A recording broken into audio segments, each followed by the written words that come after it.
flying back in the day. He comes to every time we go downtown. This kid is not a college kid.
Thank you. That could be our first ever line dance here at FedEx Forum Plaza. My name is Jimmy Ogle. I'm the former chairman of the Shelby County Historical Commission, but also the former Shelby County historian. And I want to welcome you here to this historic day. This is our first recognition of Chinese history in Memphis and the Mid-South, and we're very grateful to the Chinese Historical Society of Memphis and the Mid-South. Here during, I want to get this right, Asian Pacific American Heritage Month as well in our community or in our country as designated by Congress. That's why we wanted to do this in May this month. We also have a second marker that's been approved that we'll probably be dedicating in the summertime. Stay tuned for Chop Suey Cafe and Chinese merchants on Beale Street. Chinese merchants on Beale Street, and that'll be over at 342 Beale Street. And afterwards today there will be a reception. You'll announce about that later on. I have to give a few thank yous to the developers of the former Gibson Guitar Factory that's now going to be the home of FedEx Logistics Global Headquarters, and the owners of the building are Samara Road out of New York. So they gave us permission to put the marker up over there along with the developers, the construction companies, Grinder, Tabor Grinder, Looney Ricks Kiss Architects, and Chandler Demolition. So we have to thank them. We have to thank the Downtown Memphis Commission and the Design Review Board who approves all our placements and markers in the streets and sidewalks of Memphis. So that's the big thank yous out of the way right there. I want to recognize members of the Shelby County Historical Commission as I see them through here. I've seen, if you'll kind of stand forward, come closer out when I pick your name out. But I've seen Elizabeth Francis. I've seen Mark Stansberry. I've seen Sylvester Lewis, Jim Cole, Phyllis Burns. Come on out a little bit. Come on, y'all. Laura Todd, our former chair. Andy Pouncey. Where is Andy right now? Behind me. There's Andy right here, chair. And did I miss anybody else who's worked on markers? We've done about 40 markers in the last 6 or 7 years, and coming later on this year, we'll be doing a historical marker for WHER down at the site, the first all-female radio station in the country. That's going to be coming in August, and so you want to we'll just stay tuned with us on that. We'd like to thank a couple of members of the Shelby County Archives here. I see Frank Stewart and Chris over here from the Archives Department. They're very helpful with us as well. If I missed anybody, I apologize. We're kind of going fast here. Oh, Emmy Dunn, who is a new member here, Emerald Dunn, of the Shelby County Historical Commission, our first Chinese member, and been very instrumental and had perfect attendance so far too, all along. I go way back on a personal story, back to the 1960s and 70s. I see some old friends here from First Baptist Church Chinese congregation, Davis Jew, Richard Jew. My wife was the minister of music for the First Baptist Church Chinese there, the bilingual service on Sunday afternoons. I think Cantonese and Mandarin or something like that. Sarah Holloway. I remember Reverend Chi Wu, Reverend Paul Wong. We had Chinese Fellowship Night on Tuesday nights, volleyball and softball teams, and we had a great time together. Tyler Chow, you might notice at Channel 3, he's one of those kids that played softball for me. Look at Davis right here in this reserve outfit right here. He was a great second baseman at the Rodney Paper. But we have Bernice Chin's here. A lot of our friends, Libby Jew, were from First Baptist Church, that's grown and gone out to Macon Road across from EC. Thank all the First Baptist Chinese folks that came from 40, 50 years ago, and for being present in this historical association. Andy, would you like to say something here real quick? Well, okay, so I'll turn the microphone over to Jin Kai, who I think his official title is Vice President of the Greater Memphis Chamber for International Business Services, something like that. But he's a great representative here, been very instrumental in this marker. Hi, good morning. My name is Jin Liang Cai, short for Jin Cai, and I'm the president of the Chinese Historical Society of Memphis and Mid-South. Thank you, Jimmy, and all the members of the Shelby County Historic Commission for your guidance and support in making this historical marker dedication possible. When we created the Chinese Historical Society 2 years ago, we made it our mission to collect, preserve, and share the Chinese American history and culture within the diverse community. And today's event marked a milestone in our effort and a very proud moment for all the people with Chinese heritage living in Memphis and Mid-South. For the descendants of these pioneers, this marker symbolizes your ancestors' success to overcome tremendous obstacles in America. They came to Memphis more than 100 years ago with very little on their back, but a big dream for their better life for their families. They came to the most poorest part of the country, the Mississippi Delta, during the most difficult time in American history, the racial segregation. Through extreme hard work and determination, they not only survived, but also prospered. They grew their community from a few hundred to a few thousand in Mid-South in spite of the Chinese Exclusion Act. Although they were poor and know very little English, they were able to send their children to colleges and universities and have productive lives for themselves, and also serve their community wherever they lived. For those who are new immigrants to this country, like myself, this marker symbolizes a continuation of Chinese immigration history in Memphis and Mid-South for more than 100 years. Although we come from different part of the world at a different time, we have the same dream of making a better life for ourselves and our children. We share the same value and culture, such as education, self-reliance, and respect for the elders and each other in the community. Together with generations of Chinese before us, we have an obligation to continue the Chinese legacy and make our own impact not only in our own community, but also the larger Memphis community for which we are a part of.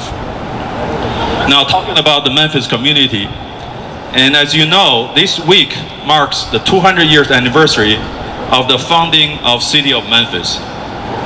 So when Jimmy and I working on this marker approval process, we had two wishes. One wish was that we can have it approved and made today, which is this wish come true. We're very happy for that. The second wish we had was have our mayor of the city to help us dedicate this marker, which I'm glad to say that wish also come true.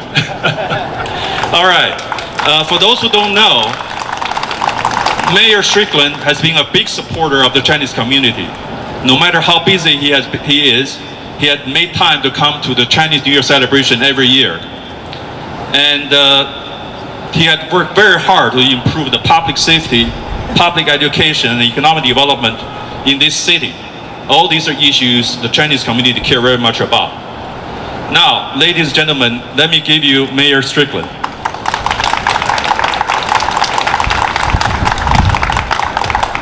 Thank you very much.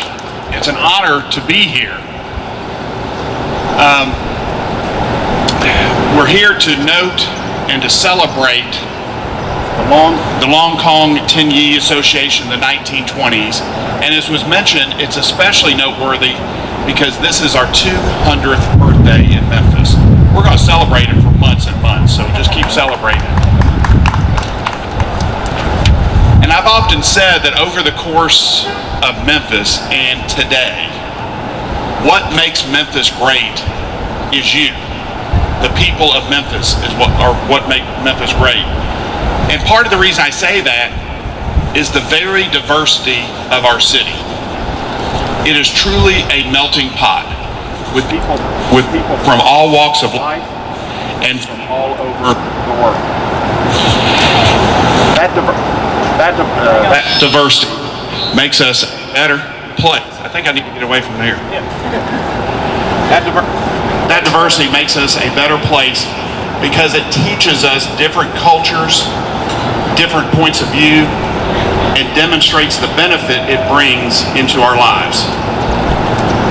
Our diversity creates the soul of our city that people feel and celebrate when they come to visit Memphis, and it's what makes us unique. As we move into the next chapter in the book of Memphis, I'm excited about what our future holds.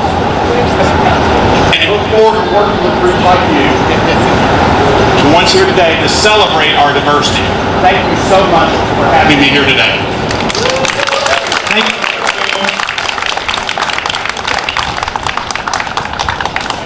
Got some Wi-Fi going on here or something, don't we? All right, now this is the moment where we need to get everybody's cooperation. We're going to walk down right by, you see the blue marker right down here where Lieutenant George W. Lee Avenue is. And when the light changes, go and start going that way. I want to welcome everyone here today, and I'm so thankful that we're all here to celebrate such a historical occasion.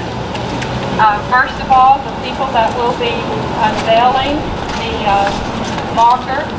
On my right side here is the Jew family, the descendants of Jew Chong, and on the other side is the Locke family, and that's with Jew Locke from Jews, Arkansas.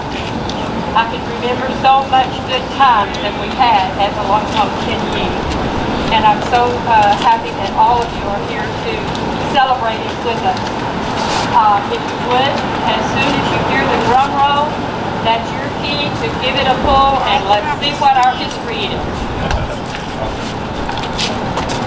就这个，他们会把那个布在缝里。 Drum roll.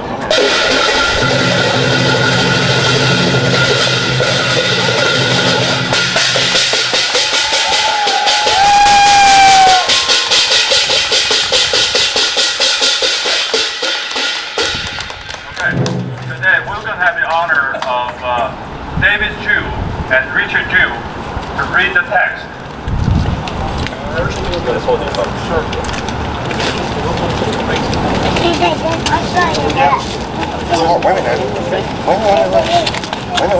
welcome everybody. I'm going to read the marker.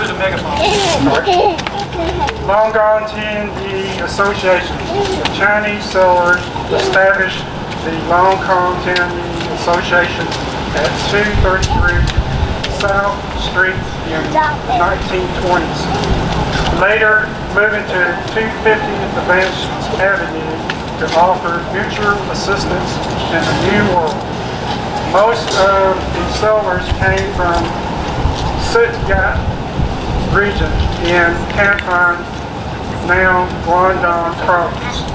They named the association for their hometown temple on Kong Dragon Mountain as a place of worship and fellowship.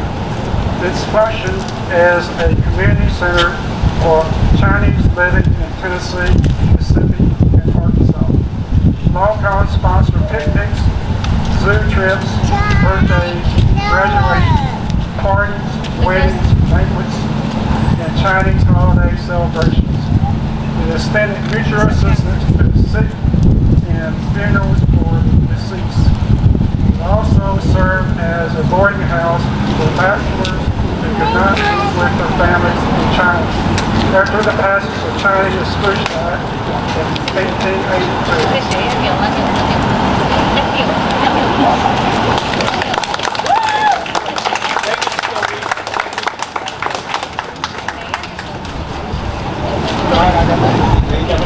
He's reading from this side right here.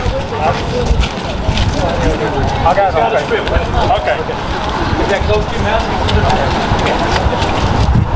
Hello, everybody. Thank you for coming for this historic event. I'm going to read what's on the back side of the marker. It's the Chinese Exclusion Act of 1882. With a decline in the post-Civil War economics in the 1870s, anti-Chinese sentiment grew nationwide against thousands of Chinese immigrants who had come to America during the gold rush and also the construction of the Transcontinental Railroad. As a consequence, on May 6, 1882, Congress passed a law that especially banned Chinese labor from immigrating and attaining United States citizenship. Most Chinese were already resident and faced a dilemma: either stay in the U.S. alone or go back to China to be with their families.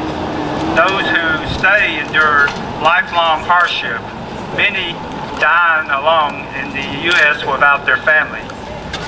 Soon after, the Magnuson Act of 1943 passed when China was an ally with the U.S. against Japan in World War II. This nullified the Chinese Exclusion Act. On June 18, 2012, Congress formally expressed their regret that it ever happened.